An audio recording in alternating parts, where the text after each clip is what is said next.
Good evening, everyone. Welcome to FilmSnobbery Live. I am your host, back from Sundance and Slamdance, back from Park City, Nick Baisley, and I am here joined tonight by my co-host, Mr. Jerry Cavallero. Jerry, say hi to the good persons that are out there. Hello, persons, and welcome back, Nick. Man, thank you. I am absolutely fried right now. I got in at like 1 a.m. last night. It's been nonstop. At the top of the show here, I really do want to put out a very public, very heartfelt thank you to the good folks at Film Threat, specifically Mark Bell for putting me up at the Film Threat condo at Sundance and Slamdance. Also is acting kind of as my almost literally Sherpa up the mountain there at Park City. Giving me a wealth of tips from his experiences for the past many years that he has attended both festivals and at one point even worked for Slamdance. So I really want to say thank you to Mark. It was very generous and very, very appreciated. I really had a great experience. One, I'm not eager to repeat immediately, but I figure maybe it's like childbirth, how it's been described, where like the pain, you kind of forget about it the next time and then you go do it again. And, I'm hoping that I've learned enough that next year I will prepare a little bit differently. But we've got some great stories we're going to share. If you guys haven't been keeping up with, I've actually been blogging every day from Sundance. You can check out our Sundance Slamdance coverage at filmsnobbery.com/blog. You can check out our 5 days worth of coverage I put there. It's real informal, just covers everything that we pretty much did from my perspective and people we spoke to and stuff like that. Did have a great time, but it was really back-to-back work. We're going to get a little bit more into that a little bit later in the show. We actually have a very, very full show for you guys tonight, so I'll get right into it. Our first guest is a gentleman. He's a director. His movie is Bad is Bad. We're going to show you the trailer right now. When we come back, we're going to have a conversation with Mr. Kent Lamm. So you folks out there, stick around.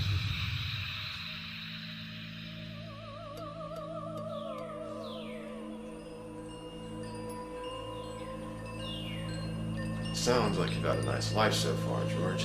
Mr. Freeman! What's up? Hi, Mr. Freeman. Hey, Shelly. Hey, George. Thing is, people only say the nice parts of their life stories. So how long you gonna be? Just have to swing by the restaurant. Hopefully I won't miss the first inning. Is Jack up yet? Not yet. Make sure he gets up soon. I'm putting him in at shortstop today. Do you know him? No, I don't think so. Why? He's been staring right at me.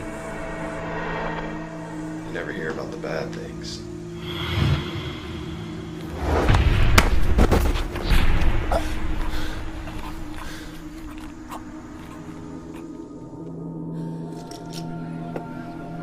Hi, my name is George. What can I get you boys?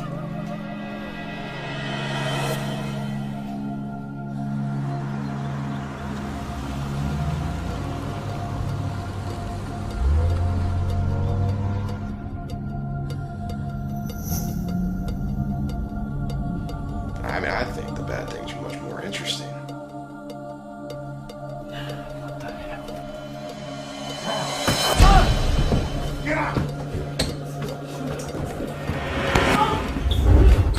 George, do I look familiar to you at all? What are you talking about? You come down to the suburbs and try and hide from the consequences? You have the wrong house. I haven't done anything to You you. think that we drove all the way from downtown just to go home? What are you doing? No! You're a bad person. He's not a bad man.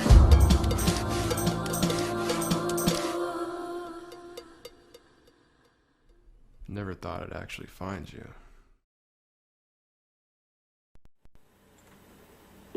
We're back, ladies and gentlemen. May I welcome to the program Director Kent Lamm. Hello, sir. Hello. Hey, how are you? Doing pretty good. How about yourself? Me, I'm fighting a chest cold, but and I'm beyond exhausted, but I'm doing really well, sir. So let's talk a little bit about your getting right into it. Let's talk a little bit about your career here. You've this movie is your first feature, correct? Correct. Yeah. But you've done some shorts before. How did you prepare to make the jump from shorts to features? I mean, did you kind of use those as, kind of test things? Have you gone ahead and done the circuit with them, or what's your? Tell us a little bit about your evolution as a filmmaker. Well, for me, it kind of it started in middle school pretty much, where I just started making movies with some friends of mine, and a couple of the guys that I was making little movies with, I ended up continuing to make movies with, and they're actually my co-producers on Bad is Bad. So we kind of just kept working together and evolving, and eventually it got to the point where I think our sophomore year in college, we thought, okay, we should really try to make a feature. I think that'd be a good idea. And so we did make a short film that was kind of similar to Bad is Bad. We tried to make it, kind of reduce the variables as much as possible, so that by the time we started filming the feature, we'd kind of have a better idea of what we were going to be in for. So we ended up shooting on the 7D, so we bought a 7D to shoot the short on, and we shot it in the same location, which is this house where most of Bad is Bad takes place, so we could get a feel for it and how to light it and everything. And once we finished that, we just kept working on the script for the feature, and then we just went into it the next summer. We filmed it on the summer between our sophomore and junior year of college. So. And where did you get the cast? Did you kind of hold formal auditions, or are these people that you've either worked with before or that you already knew? It was a real mix. The two kids, Jesse and Ray, who are two out of the three main characters in the movie, they're also my co-producers, and they mostly act, and so that's a big part of writing the script, was trying to write a script that we could use mostly people that we already knew. Mm-hmm. So they were big. We knew they were going to be big characters. And then we had a couple more people that we already knew, but finding the dad, who's the other main character in the movie, who ended up being played by an actor named Bill Brock, that was probably the hardest thing to do. And what we did was we went to some local plays in Richmond, Virginia, where we shot it and where we're from. And we found Bill, and we talked to him after the show and exchanged info and sent some emails back and forth, and eventually he signed on. And then we found an actress through Craigslist, and then another actor was actually just like our assistant cameraman's dad, and he had zero acting experience, but we kind of had to rewrite the scene for him because it's a little harder to find actors out in Richmond than it is here in Los Angeles. So we just kind of rewrote it for him and shot it, making sure to have enough coverage so that we could kind of work around his takes and edit to make it look probably a lot better than it really was. And it turned out pretty good, and a lot of people actually think he's a real actor, but that was his first time on screen. So where you get your actors together, you already said you had a location, you'd already even gone ahead and done some lighting work and all that kind of stuff to try to really make the most of the shoot. Did you what was you would say the biggest challenge about making the feature? I think the biggest challenge, I think there were two. The first was just literally getting it off the ground, because there was a long time where we didn't have any of the cast members besides people that we already knew. We didn't have nearly enough money. I mean, the budget for the movie was only $6,000, but between three college students, it was still a big deal, and we raised it all ourselves.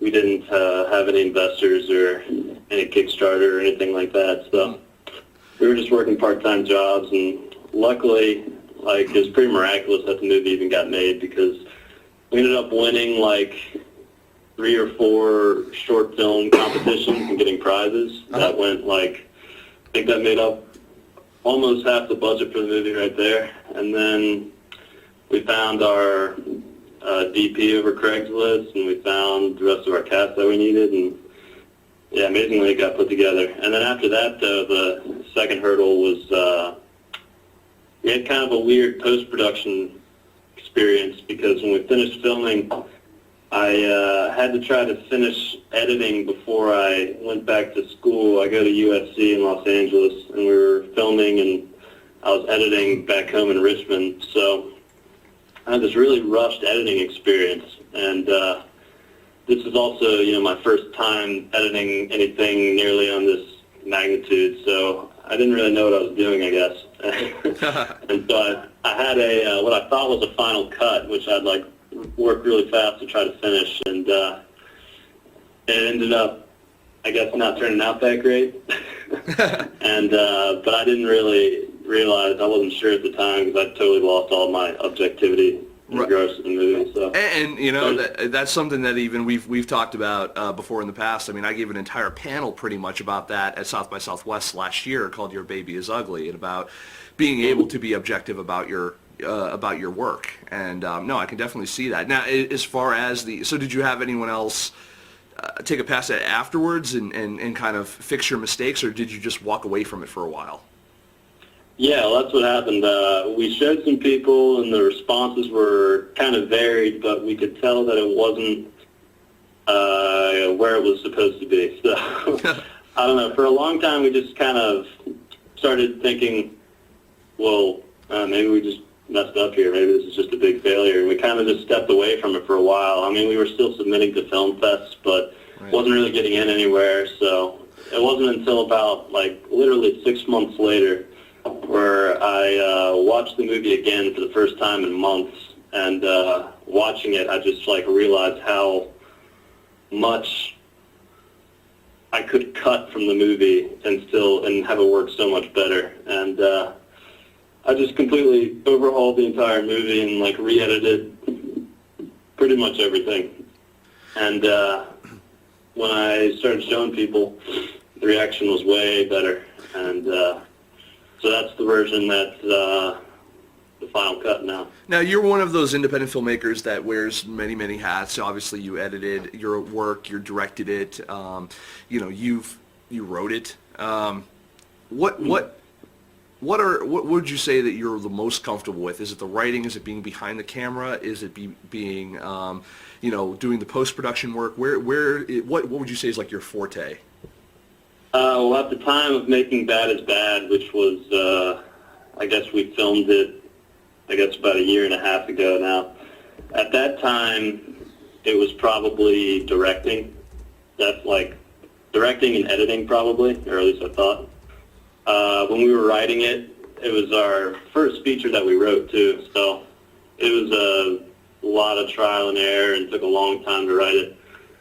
But now, we've written a bunch of scripts since then.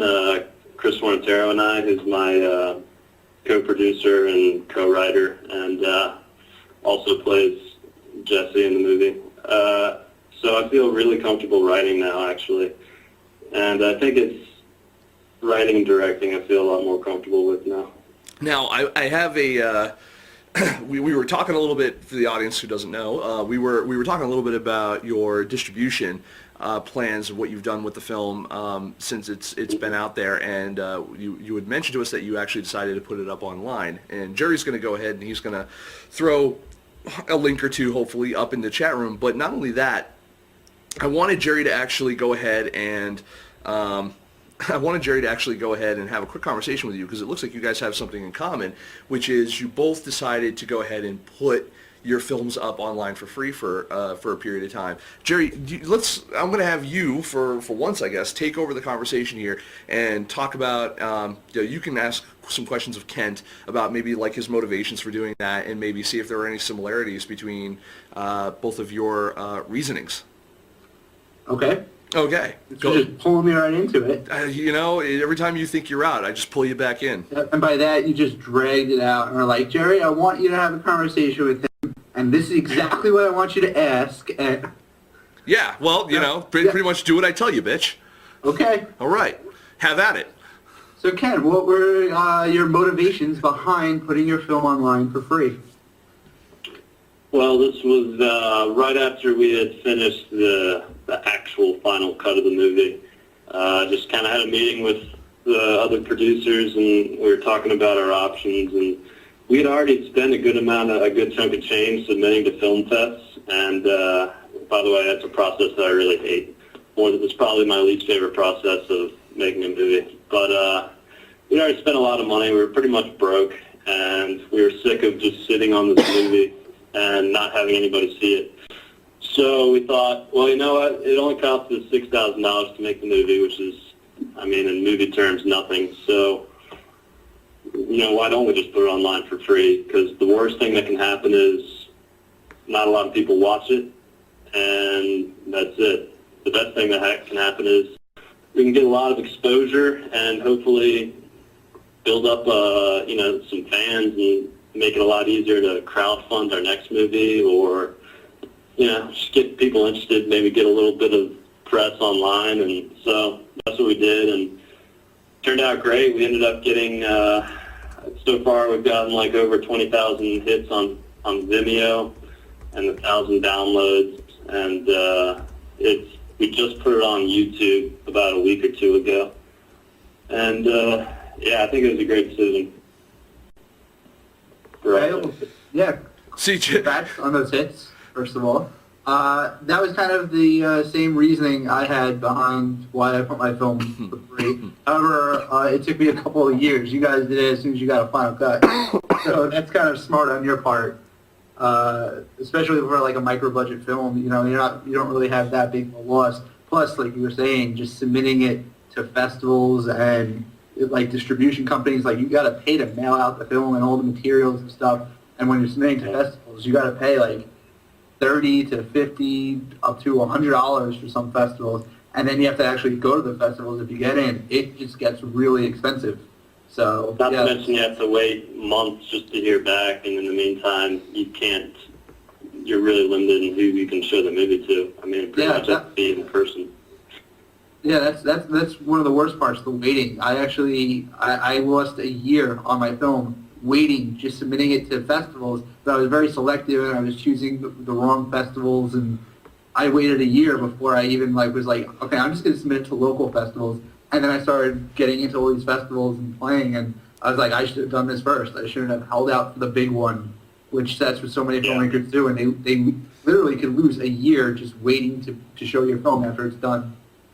Yep. And that's really funny, even as someone who literally just came from two of the big festivals, there really are certain types of movies that play at those kinds of festivals. And if you don't fall into, I'd say, I don't want to say like certain genres or certain areas or whatever, I mean, it's really tough to get in on a blind submission. That also said, there wasn't one filmmaker I spoke to, at least on the Sundance side, that got in on a blind submission. There was not one. Everyone had either had set up press screenings with other people from Sundance, or had been there years prior, so that way they had kind of paved the road for this particular thing, or they had or they were just known quantities in the industry. So I mean, and that seemed specifically about what Sundance was all about. Is like, let's find all the people that make for good photos and good PR for our festival. I don't think you can get into Sundance anymore from a blind. Like, wasn't there that person that said that in the 10 years they were programming Sundance, they've never gotten a feature that was a blind submission? Right. I actually have spoken to filmmakers that had stars in their films that paid and flew like the Sundance executives out, or went down there, put on a private screening, like wined and dined them, and still didn't even get in. So it's like, what are your odds? If people are spending thousands wining and dining like the Sundance Board, what are your odds of sending your subscription with your film like in the mail with a $55 check or whatever it is now? Is Sundance still doing? I think it was last year or maybe the year before, they had a special program of movies that were made for really low budgets. Like, I think it was less than $150,000 or something like that. Do they still do that this year, or have they stopped that? They still had the Sundance Next, and they also had the New Frontiers, and those definitely got a lot more attention than they did last year. But it still was a very, it was still a very, as far as Sundance is concerned, it was still a very. The only word I can really use is it was a very snobby affair. I mean, everything I did was dictated by a publicist. I mean, we use FilmSnobbery as a term of, kind of tongue-in-cheek kind of playfulness. There it was very evident, and not only from the films, and I won't say the filmmakers. A lot of the filmmakers were really awesome people, but definitely the audiences, and definitely the way that it seemed like that part of the festival was conducted. Slam Dance, on the other hand, felt really communal. Everyone looked like it was like everyone at Slam Dance looked like they were there to have fun, as well as be part of kind of the collective, as it were, whereas everyone at Sundance was there to network and work. You know what I mean? Like there were parties, but it was like it's a party if you're lucky enough to get in and you're on a list. That's what I've heard. I mean, I honestly think that I don't know if I'll ever bother submitting anything to Sundance again. Because you might as well just throw $50 or $70 down the toilet. I really think so. Unless Natalie Portman's like headlining your movie or something.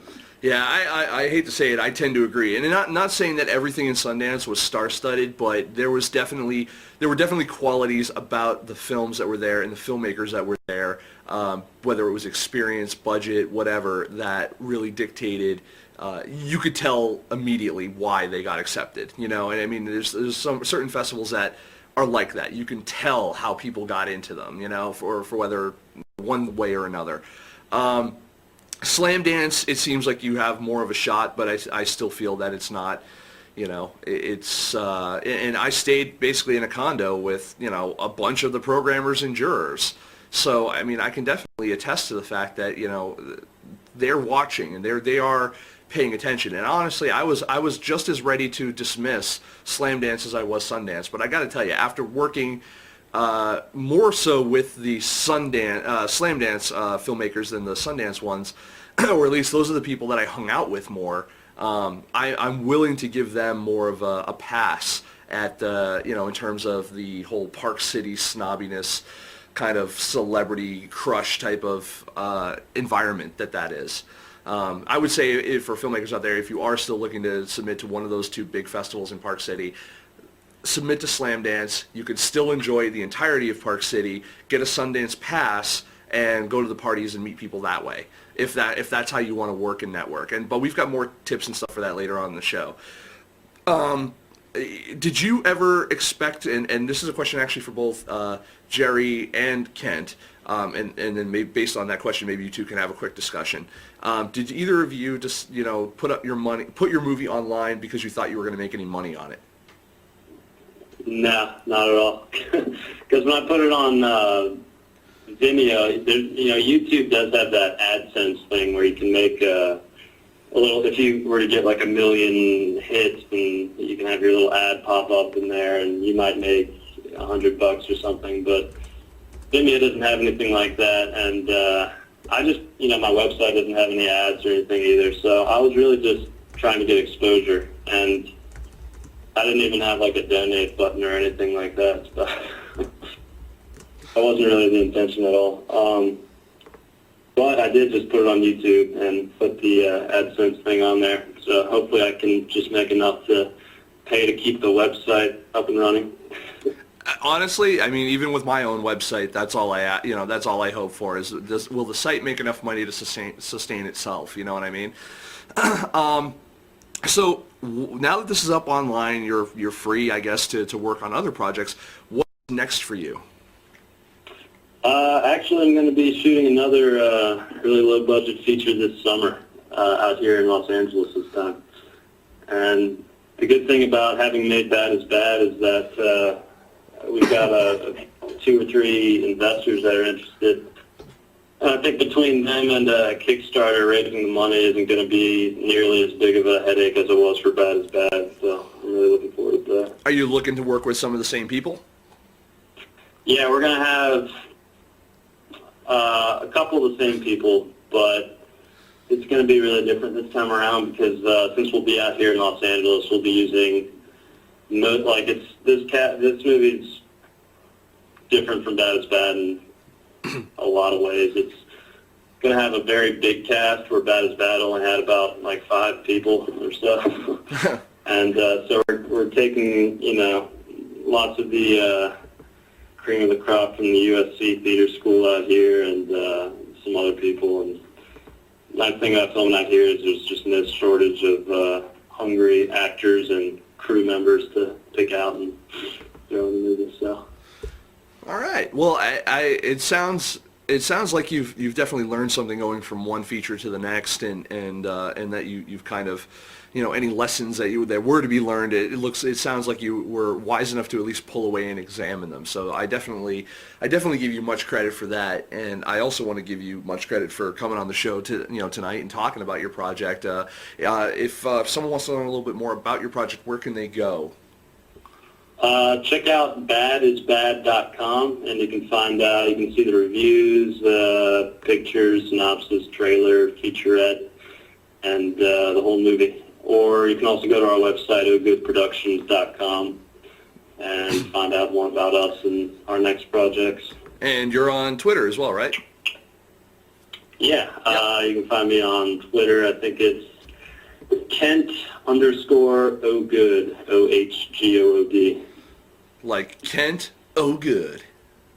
Yeah. That's right. See? We're going to put a little flavor on it there for you. Just a little stink on the ball. It's all good.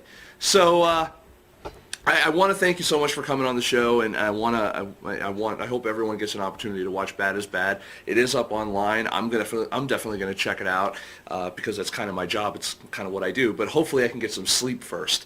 I want to thank you, Ken, for coming on, and I also want to thank you for I believe one of the reasons why you're here is you were a contributor to our Indiegogo campaign. Oh yeah, man. Yeah, man. Well, thanks for having me, and yeah, I definitely was glad to contribute and help you keep going. I mean, I think if more really independent filmmakers had more outlets like yourself, it would be a much better environment, and I think the film-going world would be able to catch wind of a lot of projects they wouldn't have ever heard of. So. Every festival I go to, if I'm on a panel or if I'm around industry people, I always do my best to try to convince them to cover more independent films. And then they go, "Well, did you see the Independent Spirit Awards this year?" And I'm like, "Slow down, that's not independent." But we actually have a whole segment on that a little bit later on. Again, I do want to thank you again for Kent for the donation and keeping us going. And believe me, your donation made a big difference. There are things that are going on behind the scenes here that we're not even announced yet that are a direct result from everyone's generous contributions. I won't say that maybe we're not going to be hitting you up again sometime in the future, but rest assured that everything we do has been going from one step to the next step. So it's very, very appreciated, not only to you, Kent, but everyone out there in the audience. All right, and we're looking forward to these new updates then. Oh yeah, it's coming. So, but thank you very much, ladies and gentlemen. That was Mr. Kent Lamm. Go on and click on the link here in the chat room. Go check out Bad is Bad. If you're not here in the chat room, you can go ahead and go to www.badisbad.com and find Mr. Kent on Twitter. Twitter.com/ I just killed it. Where was it? I had it right here. Jerry, save me. Kent_Ogood. You got it. Good, Jerry. We're going to go ahead. We're going to take a quick break. We're going to play a little thing here from our sponsor, Indie Picks Unlimited. When we come back, we've got a very special segment from a good friend of ours, good friend of the show, something we don't generally cover, but there is a bit of crossover here. With the indie film and the mainstream film, we're going to cover a little bit of the Oscar nominations that just kind of came out with a very well-respected red carpet specialist, correspondent, actress, wonderful person, and turns out Massachusetts native, Kristyn Burtt. So we'll be right back with that coverage. Everyone stick around.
And we're back. Our next guest is here to talk about the 2012 Oscar nominees, and we've got a great lineup of stuff to talk about. I've been looking forward to having her on the show for quite a while. She is a two-time award winner at this year's IAW TV Awards. You've seen her all over the red carpet and all over the web, for that matter. Here to talk about and gas bag with me, gossip, if you will, a little bit about these this year's Oscar nominees, Miss Kristyn Burtt. Hello. Hi, how are you? I am doing phenomenal. How's everything going in your world? It's been a busy week, I will say that much. The glitz and glamour of Hollywood. You've been right in the thick of it. I have. I got up at 2:15 in the morning to go cover the Oscar nominations. That's what we call glamour. So, is it just about almost all press at that event, pretty much with the exception of the presenters? Yeah, it actually is. It's media from everyone you recognize from Entertainment Tonight and Access Hollywood and the E! Channel to some are smaller media outlets and things like that. But they fill up the Samuel Goldwyn Theater. And the only celebrity that's there, it was Jennifer Lawrence, who was presenting alongside Academy President Tom Sherrick. And how do those people look that early in the morning? I mean, if everyone got up as early as you did, and I'm sure you kind of glitched yourself up a little bit because you're in front of the camera, but did some of the, let's call them even more of the online outlets or any of the people who are generally off camera looking a little haggard that day? You'd be surprised. Everyone looks pretty good. I'm impressed with them because, it is really early in the morning. They feed us breakfast, so maybe that perks everyone up, the fact that you can get bacon at like 3:30 in the morning at the Academy. But everyone looked pretty sharp, so I was impressed. Awesome. Now, yeah, let's go ahead. Let's start it at the top. The one that I think a lot of people were really. I would say angry, but really it was very controversial. Some people thought that it was really well deserved. Some other. Let's talk about the Best Picture nominees for this year. For those of you guys out there who don't know who was nominated, I'll give you the quick rundown just because I happen to have it in front of me. The Artist, The Descendants, Extremely Loud and Incredibly Close, The Help, Hugo, Midnight in Paris, Moneyball, The Tree of Life, and Warhorse. Now, let me ask you, Kristyn, what was your... If you had to pick any of those as being your pick for the Best Picture of the year, what would you pick?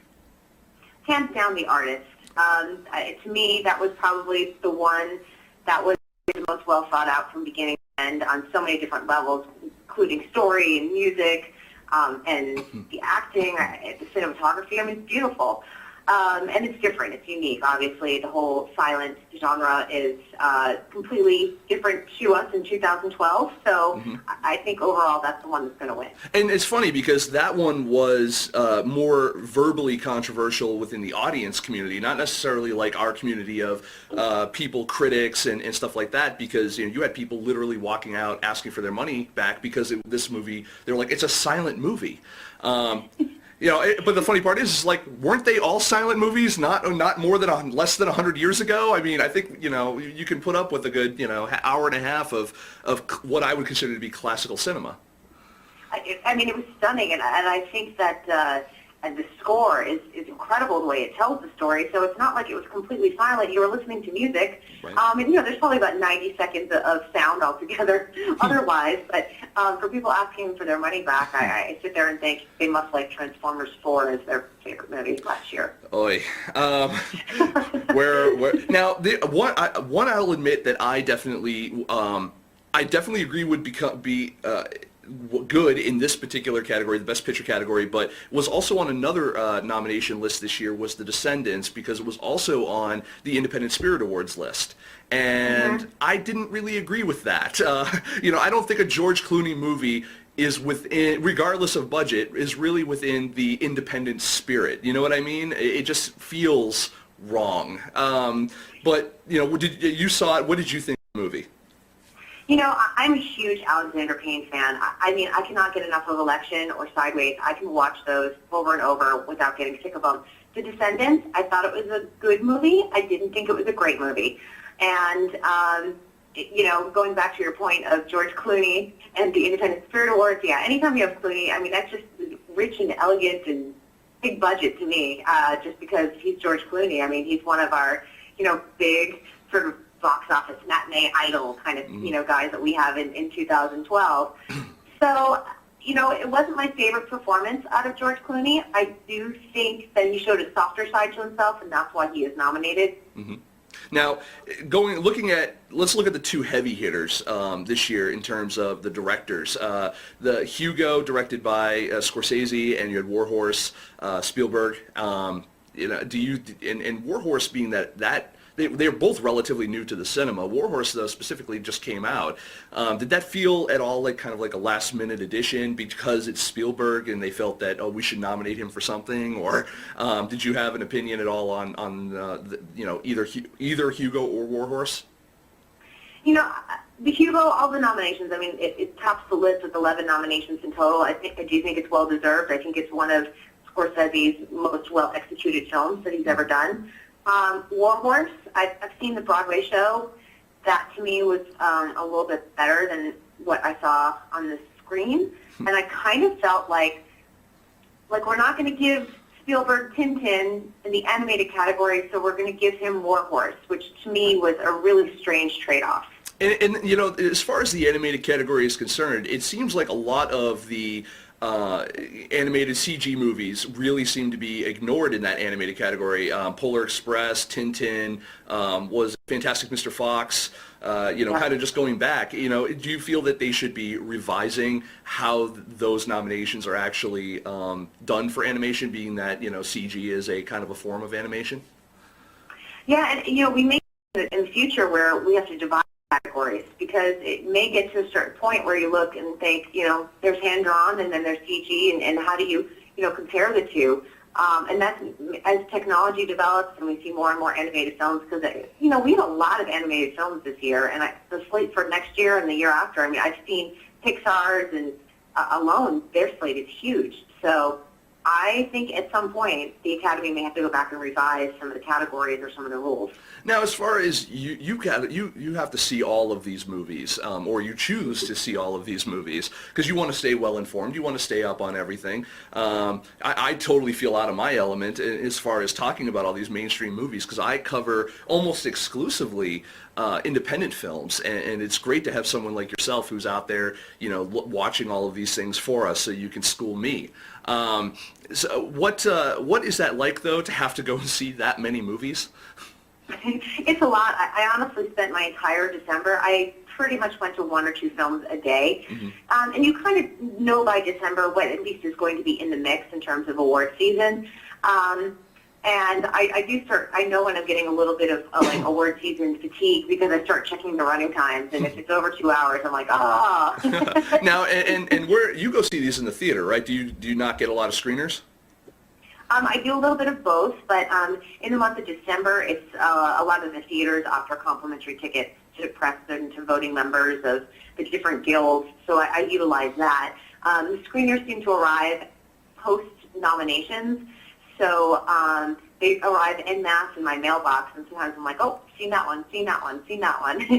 So it's usually the smaller films. If they do send screeners out, it's nice because oftentimes you miss them, and there's always one movie that kind of sneaks in there, and you're like, I have not seen that yet. And speaking of movies that are sneaking in there, let's take a moment to address Extremely Loud and Incredibly Close. Yeah, can I tell you my nickname for it? Yeah, go ahead. Tell the audience. Yeah, I'll be very honest. It's extremely long and incredibly annoying. There you go. And yeah, and that they really snuck it in there, even on the televised, kind of portion of the nomination ceremony. I was watching it online. I just happened to catch the tail end of it. Literally just the Best Picture. I had to follow up with all the other categories later on in the day through Twitter, Facebook. But it was like they had the two presenters framed up. For those of you guys out there who didn't see it, you were there. So, but they had the two presenters kind of framed up in the center, and then they were putting basically the titles of the different films that were nominated alongside each side of them. So you had 4 on one side, 4 on another, and then all of a sudden, right at the top, they sneak in Extremely Loud and Incredibly Close, and it almost felt to me, even by the slight pause that was there from the presenters, it's almost like they didn't even see that popping up on the teleprompter. It was amazing being in the theater when that was announced. There was a small section of people in the center part of the theater that burst out into applause, so I don't know if they had any ties to the film, even though the press is anything but, neutral when it comes to all these nominations. I'll tell you, people gasped and ooh and ah and cheer and clap, and that one, it was a very weird moment because there were a lot of groans at the same time. There was a lot of applause, and I think that this movie is very divisive. Some people really like it, and some people can't stand it, like me. Yeah, no, extremely loud and incredibly close was like the groan heard round the net right as soon it was pretty much announced, and that is such a.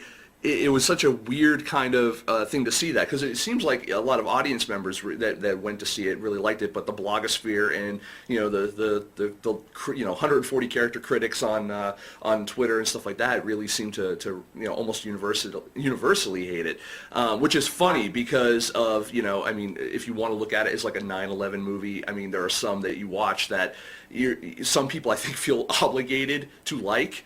As a sense of patriotism. And this was, I guess maybe enough time has passed where we're like, it's okay, it's got Tom Hanks and it's got Sandra Bullock in it, but it's just not a good movie. It's not, and I felt incredibly manipulated, and I think that as an audience member, not even just a member of the press, that frustrates me about movies, because I feel like I can see the screenwriter on the page saying, like, this is where the audience is going to cry. And then I also felt that, Thomas Horn, the kid that was in the movie, I felt that he was incredibly coached in a lot of the more emotional scenes. He was great as, the sort of the quirky, nerdy, highly intelligent kid, because he is in real life. Right. The emotional scenes, it was driving me bananas as an audience member. So, it's very easy to be just an audience member. What made you want to start doing these red carpets and then taking on the responsibility of informing yourself to this degree? How did you get started working with working these things? Well, I was always doing hosting and things like that, and I had worked a lot in home shopping, believe it or not. And I was a home shopping host, selling you cuckoo clocks at 2 in the morning. But when I was working out in LA, I've always had a fascination with entertainment. I've always been a film buff and always been an Oscar fan. And in 2005, I had the opportunity to do some media work over at the Kodak Theater, and part of the job involved knowing everything about the Oscar, how much it weighed and what it was made out of, and, the whole procedure of Oscar night. And then from there, I was able to do some media work for the Academy with their Meet the Oscars display that they did in Los Angeles for 3 years. Mm-hmm. And then from there, it just kind of grew into doing more interviews about it as an Oscar expert. And last year I got to work the red carpet, so I did interviews on the red carpet and did the press room and just went from nominations to the nominees luncheon all the way to the big Oscar week. And it's really kind of my Oscar nerd dream come true. No, oh, sorry. For those of you, I'm sorry I'm coughing. Sundance got me. But it's really got to be very... it really does have to be kind of like a movie nerd dream come true, because you're there on the red carpet, and then there's Brad and Angelina, there's all these other people. You don't really see that as much at, like, if you're like myself who I attend a lot of film festivals. Occasionally you'll get a celebrity that's attached to a movie that's there, and but even then the access even for press is usually very, very limited. It must be very, very kind of fun. And at the same time, I would have to imagine there's some anxiety having to be on camera with these people. And have you ever freezed up on a question, or do you kind of have these prepared, in advance, or how does it go? Yeah, you always have a couple questions in advance, and you always have your fallback questions that are kind of generic, and you can ask anyone. And especially on the Academy Awards night, the red carpet is so busy, and oftentimes you only get 1 or 2 questions if you're lucky. In terms of like seeing all the celebrities, it really is amazing, because you can do a premiere and it might be a Leonardo DiCaprio film, but it's not like, here's Jack Nicholson, here's Meryl Streep, here's Leonardo DiCaprio, here's Nicole Kidman. They're all in the same line. They're all like spaces apart. Mm-hmm. It's really overwhelming just as an avid theater goer and someone that just loves movies. And it's noisy too, and you get the bleachers all filled with fans, and you've got helicopters overhead, so there's a lot to sort of try and stay and be present and be in the moment with it. But I will tell you, the one thing that saved me last year was I had attended as a guest in 2007, so I was kind of aware of how overwhelming it was, and I knew to just kind of like take a deep breath, take a step back, and just do my job.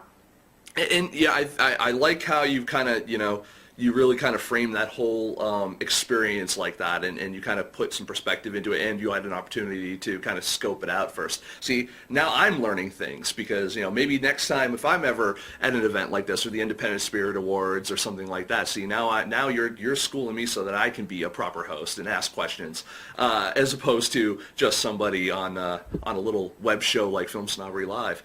But No, it's not a little show. It's your show. It is my show. And speaking of people who get snubbed, let's just briefly touch upon the best actor, best actress categories. And I guess was there anyone in particular that you were like, wow, I am really shocked that they did not get nominated? Go.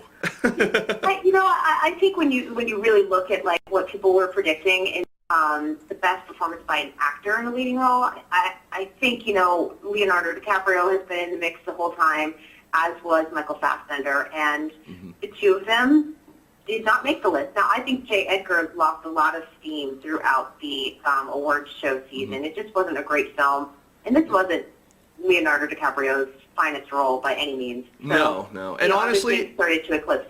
I blame that movie on the visual effects, to be honest with you. I did not like the makeup effects for J. Edgar specifically, and also was it Poulsen? I can't remember his name.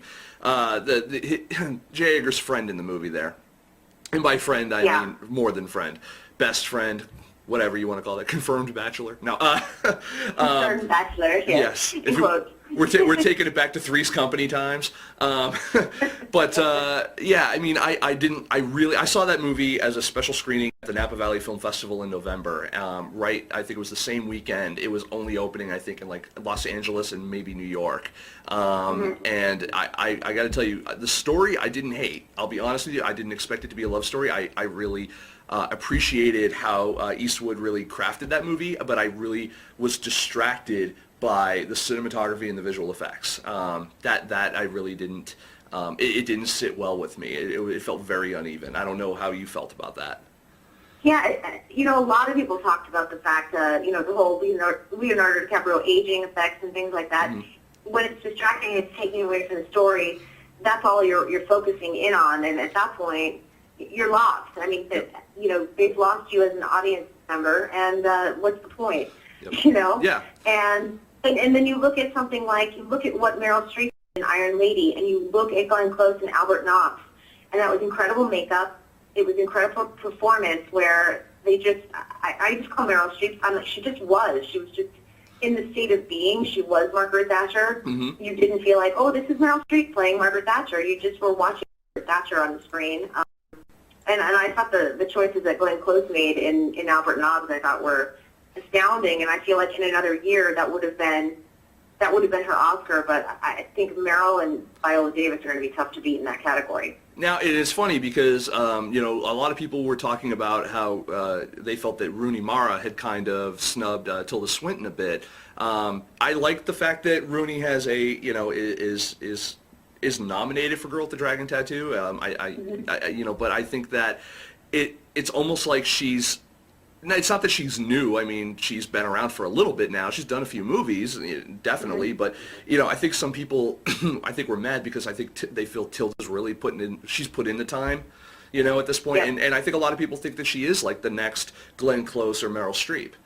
And for some of, the roles that she does. I don't know if you want to elaborate on that.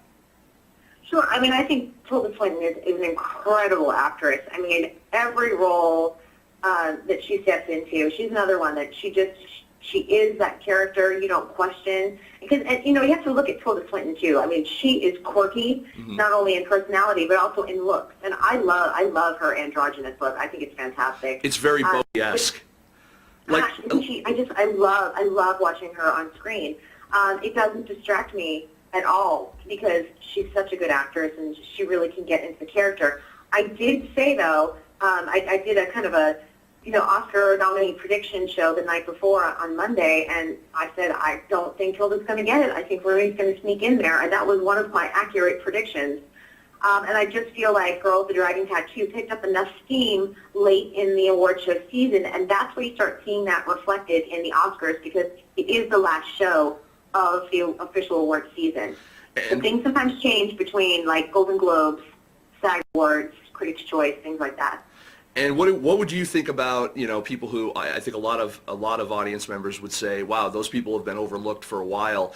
I would say in the Best Actor category we're looking at Gary Oldman, and also in the Actress category we were looking at Michelle Williams, who have both. I mean, they've been.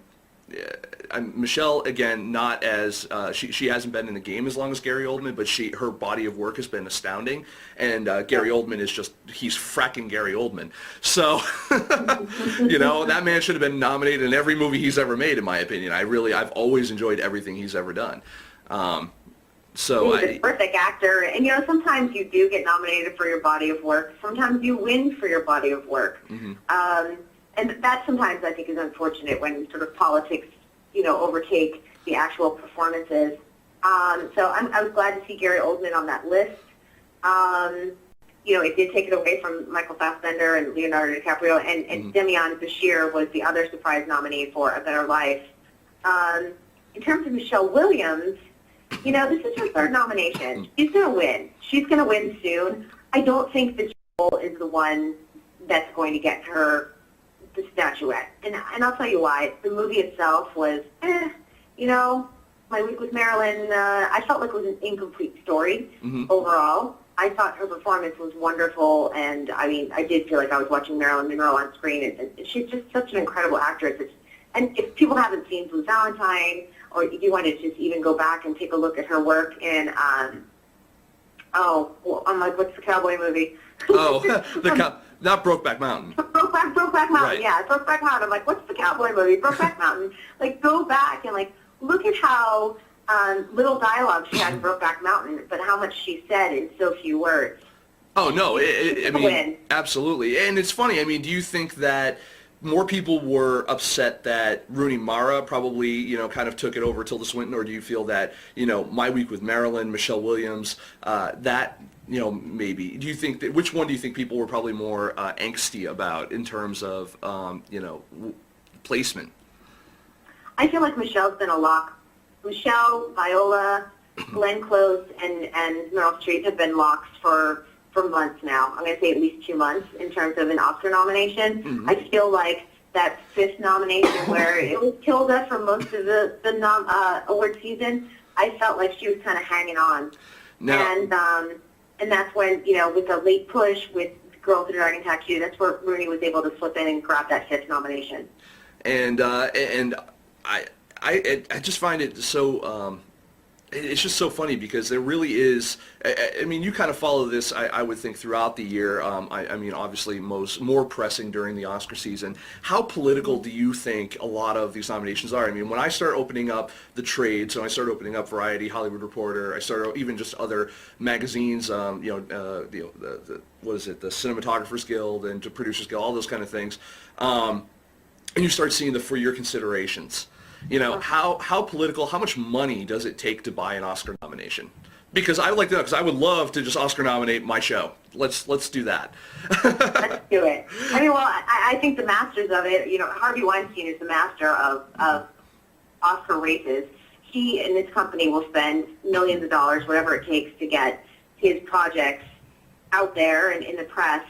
Now, the interesting thing is that this year, now that the nominations have been announced, there are very, very tight rules on what Academy members can participate in. They can go to screenings, but the studios can't be dragging their stars all over the globe and having them do Q&As and go to parties and meet the Academy members. And sort of, maybe a little, sort of a bribe for a vote kind of thing. Mm-hmm. They've really locked down on that this year. So these rules are now in place, and what it does is level the playing field between the indies and the big budget films. So this is why I think it's great. I think it's great that they were able to do that. It's funny because in terms of the indies versus the big budget, I mean, even the things that are, even the independent, excuse me, even the Independent Spirit Award nominations seem still completely out of the realm of what I would consider to be true independent film versus the Oscars. It's so weird that there's a,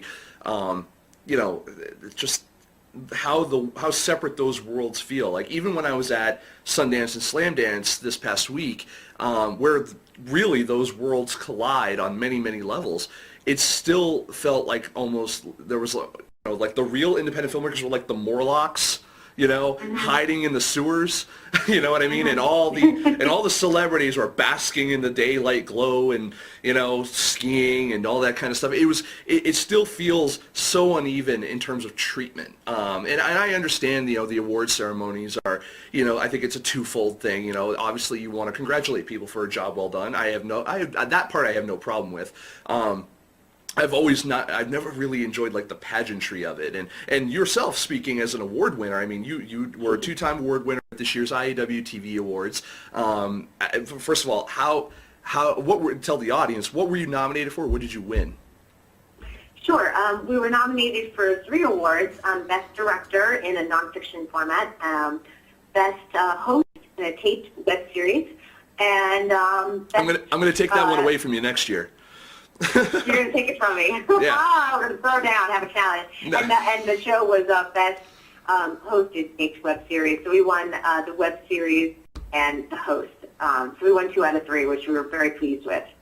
Okay, congratulations for that, because I mean, this on any level is not easy, and I'm incredibly uncomfortable doing it. But I always appreciate people who do it really well, because I'm on those red carpets as well. Not the big prestigious ones like you are, but I'm at the festivals and all that, and it's all I've been doing for the past week or so, has been doing interviews and doing all these kind of red carpets and stuff like that. And I got to tell you, it takes, not only does it take a lot out of you, but it also takes a real quick mind to really kind of try to come up with the questions. I know you probably sandbag a few of them, but I've never really prepared anything because I don't want to be the guy who asks the same question as the 3 people behind me.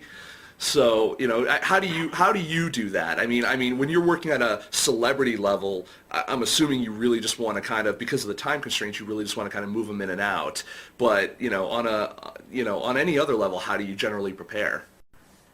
I do a lot of research, and it probably comes with being a real school nerd growing up. I loved studying, and I love doing papers, and this is sort of an odd extension of what I like to do as a kid.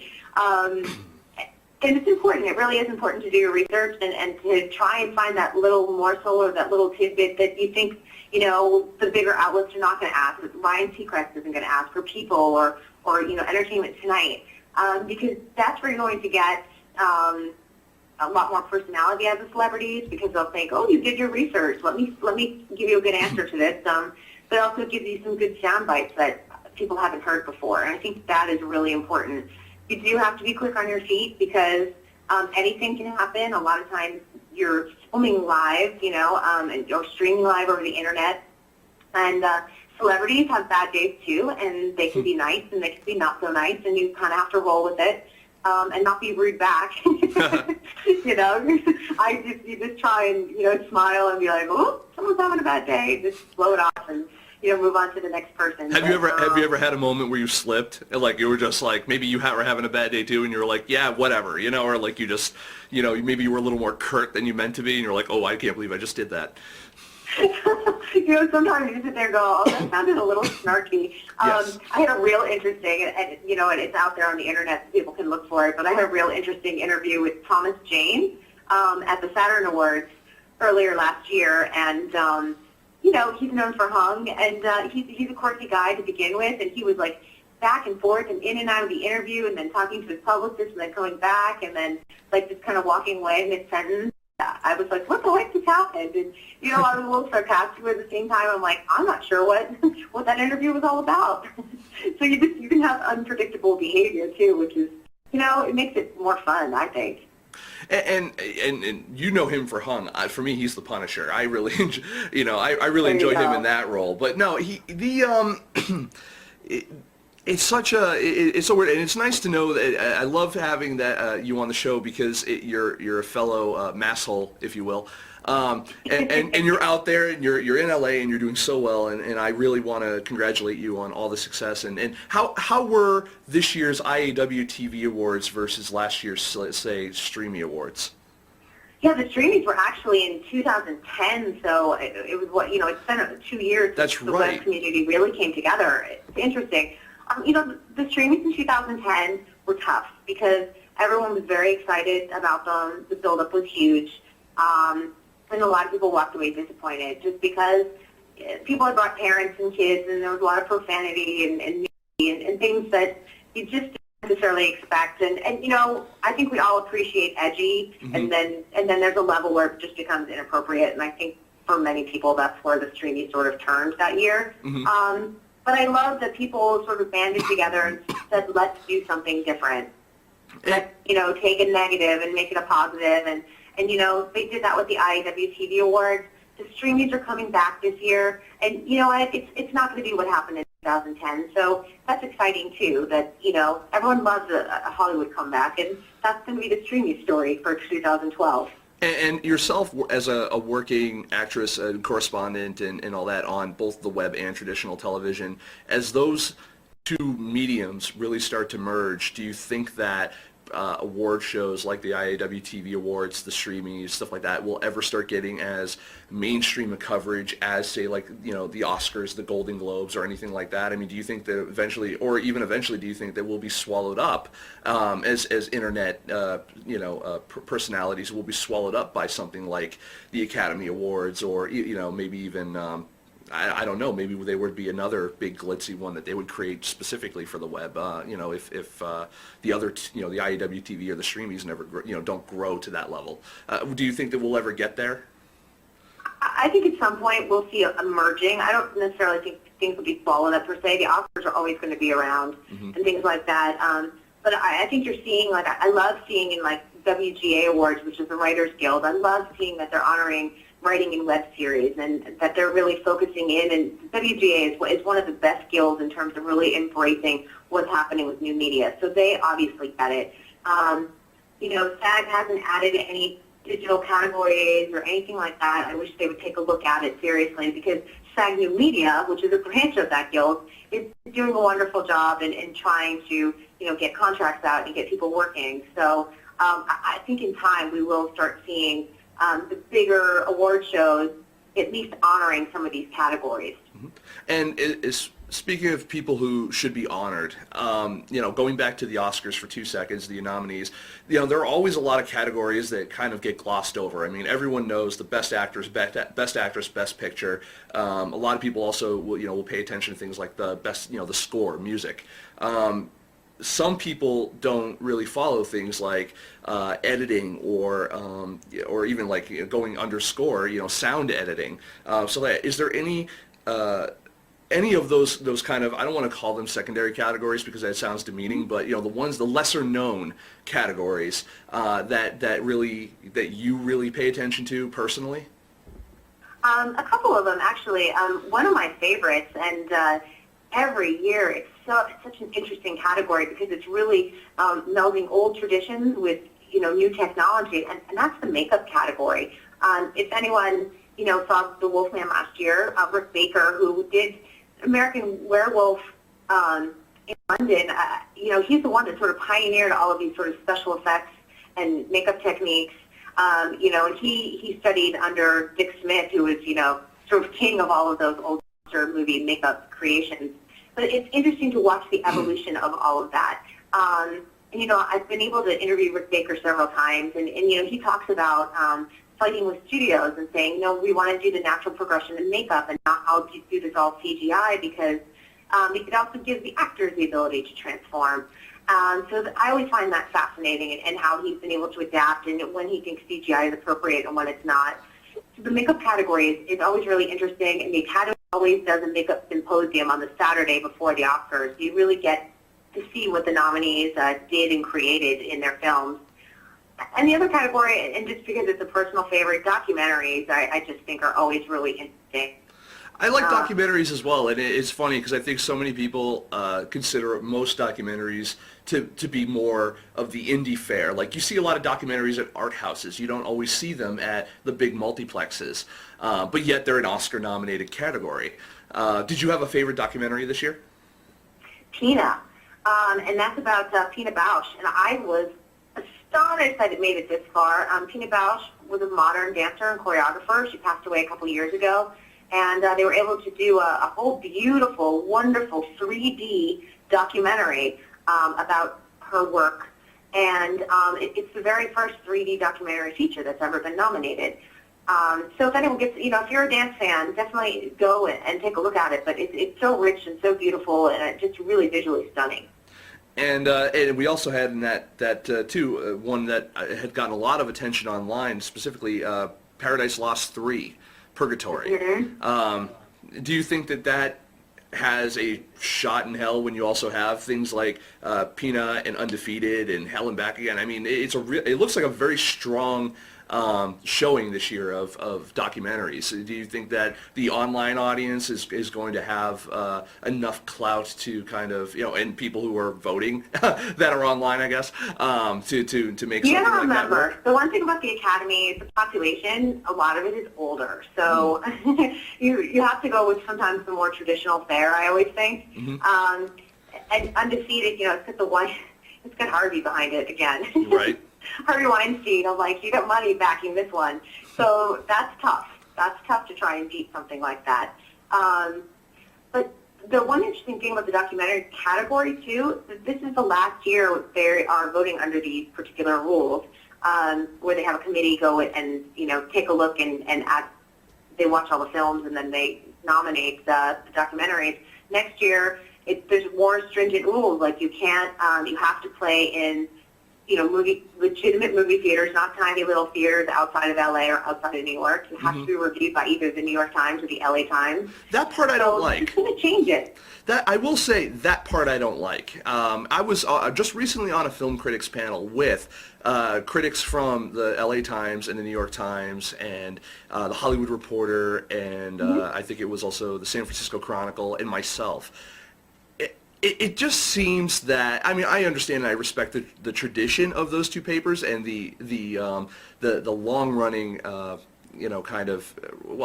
a lot of respect due to those papers, but I feel that by leaving everybody else out, and I don't just mean online entities, whether like myself or other, I wouldn't want to do that because I don't cover mainstream film typically. But but leaving off, even like the big guys like Slash Film or Ain't It Cool News or something like that, or Latino Review, or but and then also in the other mainstream papers. I mean, the Chicago Sun. I mean, how could you let Ebert out of that? You know what I mean? Yeah, it does seem. I mean, to me, like, film criticism is Roger Ebert, especially in this day and age where it's changed tremendously. We don't have a lot of film review shows on TV anymore, but Siskel and Ebert, I mean, I remember as a kid watching them. Yeah. I do think that rule is a little bit odd. It's really designed, though, to weed out the hundreds of nominees or entries that they get. They're hoping to whittle that down. It's not a perfect system, and maybe they'll alter it a little bit, but Michael Moore was one of the people that really helped make this change happen. Mm-hmm. And you think of documentary films, at least mainstream documentary films, I think most people would know who Michael Moore is. It's basically, when you think of mainstream documentary films, you think of Michael Moore and Ken Burns. Maybe if you Morgan Spurlock a little bit to that, because I think a lot of people have seen Super Size Me. Yep, Morgan Spurlock. Maybe if you're more classical about it, maybe Wiseman or Maisels. Mm-hmm. But for the most part, I agree with you. I think Michael Moore is the prototypical documentarian of this generation. It's or at the very least, he's been very good about and very vocal about his movies, so that has helped consistently throughout his career. So I want to know for our audience what else you're going to be doing leading up to this year's Oscars. Oh my goodness! Well, I'll be doing a whole weekly series breaking down some of the categories. Mm-hmm. So everyone can look forward to all of that if you're interested in. And I'll try and go to some of the smaller categories too, not just the big actor, actress, best picture. We'll look at some of the other categories, music and cinematography and things like that. Oscars week is just this crazy week of covering the red carpet and the setup of the awards, taking a look at the governor's ball, the food that Wolfgang Puck is going to cook, and I'm going to be doing the makeup symposium and taking a look at some of the smaller categories again, and also the documentary shorts and some of those features, the animated shorts that don't necessarily get the buzz that all the other bigger categories get. The Academy does some nice evenings with the nominees and Q&A and interviews and things like that, and I'll also take a look at the foreign film category. Excellent. And I believe that we'll be actually showing your week one Oscar coverage here on Film Snobbery Live. This interview, not Film Snobbery Live, I'm sorry, it'll be part of our I don't know how to say it. You're acting as a correspondent, and you just happen to throw a Film Snobbery shout out there. So that will be out on the net. That's how we're going to phrase that, I guess.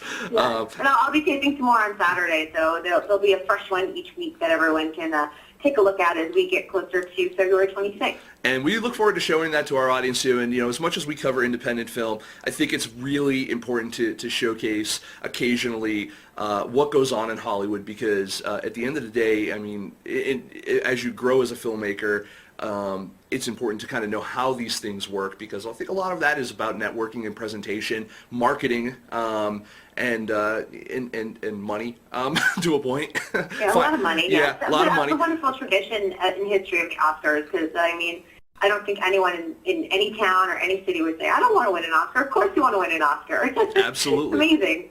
And so I don't want to take up any more of your time, but I do want to say thank you again for coming on the show and just kind of discussing a few of the finer points of this year's Academy Award nominees. I'm so happy to have you on, and I'm so happy to also hear that you won the IAW TV Awards. I was I've been a fan of your work for a while, so it's really nice to be able to have that exchange with you. Thank you so much for having me on. It was a pleasure, and I love just talking. So anytime. Thank you very much, Kristyn. Everyone, ladies and gentlemen, Kristyn Burtt, and we will be right back with another contest, or a contest here on Film Snobbery Live, a big one that actually ties into the Oscars, as well as a little bit of Sundance Slam Dance news. We're going to kind of give you a little bit of a wrap-up on my time out in Park City. Stick around. We'll be right back. And we're back. How about them apples? So I want to thank the wonderful and talented Miss Kristyn Burtt, who for coming on the show, sharing all that information. I know we don't generally cover the Oscars, and it was a bit long, but I really thought there was some really worthwhile information on there, both kind of behind the scenes, and it's always fun to discuss, the politics of making film when you get to that level as well. Right now, what we've got going on the rest of the show, we're going to hold off a little bit on some more of our Sundance coverage. We've obviously, if anyone wants to read more about what we've already written, you can go to filmsnobbery.com/blog. We've got 5 days worth of coverage there that you can check out. But we do have a contest, and this was definitely something I wanted to get out. We did run a little long tonight. I apologize. But this contest is big. It's actually probably the best prize I think that Film Snobbery has ever given out, in my opinion. I disagree. I think the best prize was the DVD copy of Stuck Like Chuck that we failed to give out because no one entered. See, why you gotta rain on my parade like that, sir? Right, yeah. So anyway, this is what I believe to be the best prize that Film Snobbery has ever given out. We've given out tons of software, thousands of dollars worth of stuff, but I think this is one of the cooler things, and it's very timely as well. We have a poster that we're giving out, courtesy of the good folks at ArcLight Cinemas. Follow them on Twitter, twitter.com/ArcLightCinemas, and or ArcLight Cinema, one of those two. Search for them. One of those will work. Anyway, they gave us a poster. It is autographed by someone that we have mentioned in tonight's show, in the Oscar area part of the show when we were discussing the Oscars. So that's pretty cool. The question is who was it? And I'm going to leave it up to you to answer that question on either our Twitter or Facebook. You can answer at twitter.com/filmsnobbery, or you can answer on Facebook.com/FilmSnobbery, and we'll have the question up there so you can just put the comment on it. The question is, what actor is this poster autographed by that we're giving away? Who's the actor? That's what I want to know. Yeah. So there. That's it. Answer it correctly, you'll get an autographed poster, and it's a really great poster. I'm so psyched. I want to again thank the good people at ArcLight. You wish you could keep it to yourself. I really do. It's a great fucking poster. So that being said, I want to thank everyone for showing up tonight. I apologize that A, we ran late, and B, that we don't have more to talk about. We really do, but I am fading fast, folks. Sundance really just kind of took it all out of me. I'm not going to lie, with the travel, the jet lag, and I was up very early this morning getting things working and ready and starting to get all of my footage edited and everything, so, and my life back in order. So, but here's the cool thing. February 2nd, Chris Gore will be on the show. At least that's what I've heard. Chris Gore will be on the show. We're going to talk about Fetishville. We're going to talk about his latest crowdfunding project, which actually was for Fetishville, but we're going to talk about that as Fetishville as well. And that's going to be cool. So yeah, G4's host, Chris Gore, Film Threat founder, Chris Gore, tying it all back together, is going to be on the show. I'm really pleased about that. It's I literally have his book right here, Chris Gore's Ultimate Film Festival Survival Guide, Volume 4, I believe, 4th edition. Yep. Put that right out of the TV screen. I totally had it like right in front of me. That totally wasn't even planned. Anyway, so yeah, folks, that's the deal. We're gonna have Chris on next week, and we're going to we got a contest. Make sure you enter, and we've got Jerry, and we got me, and I'm back, and I'll be in New York on the 30th and the 31st attending a premiere of Things I Don't Understand by David Spalcho at the Sunshine, and I will also be at the launch and birthday party of the Ginger Girls movie, director Alexia Anastasio at, I can't remember the name of the place. It's in New York. It's a candy Give out the name, factory. people show up. I want people to show up because they can't crash because you got to pay to get in. Oh. See, that's the thing. But the cool thing is that all the money you give when you show up goes towards the film, because it's a film launch party. It's not premiere. It's a launch party. They're just launching the project for the movie, getting it up and running, launching principal photography, production, all that kind of stuff. So make sure that you guys check that out. It's Dylan's Candy Bar. That's what it is. Dylan's Candy Bar, and I think it's on like 6th or 7th Avenue or something like that. I don't know. I could be completely wrong. Just check out Alexia Anastasio on Facebook or Twitter, and you can get all the details about it there. It's for her new movie documentary, Ginger Girls. Either way, I'll be in New York. So if you run into me, there I'll be. They're only going because you heard the word candy bar. That's absolutely true. But I want to say thank you to everyone for coming on the show tonight. I want to say I am exhausted. I'm going to bed, and this episode archive should be up in the next 24 hours. So we'll look forward to your entries for the contest, and we'll see you next Thursday. Have a great night.